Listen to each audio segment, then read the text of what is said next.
You're an FNP student and you need a clinical rotation. And every family practice clinic you call either doesn't respond or says they're full. Sound familiar? Let's walk through how to actually secure a family nurse practitioner preceptor without wasting your time or losing your mind. Start by identifying the right kind of offices. Private family practice clinics are often more open to students than big hospital systems. Look for independent family medicine offices, clinics with multiple NPs, more chances for openings, places affiliated with your school, or within your EMR training. Don't forget community health centers or rural clinics. They're often more open to student placements.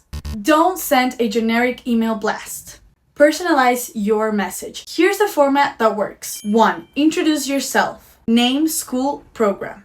2. Be specific. What dates, how many hours, what specialty. 3. Show respect for their time. 4. Bonus. Mention if you're a local or a patient of the clinic.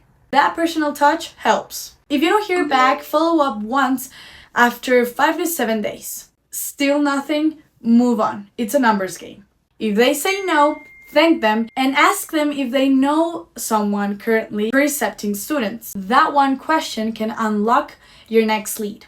If you've been stuck in outreach mode for weeks and nothing's landing, it's time to stop cold calling and get strategic. At NPHub, we work with real FNPs across the country who are actively accepting students. You tell us your timeline and location, and we match you with someone who fits your school requirements. And we don't just connect you, we handle the paperwork and make you feel confident stepping into your rotation. Clinicals are where you stop being just a student and step into who you're becoming as a provider. So if your biggest barrier is finding an FNP preceptor, let's fix that. Head to NPHub.com to explore verified family practice preceptors who are ready to help you grow. No more guessing, no more waiting, just support, connection, and your next step forward.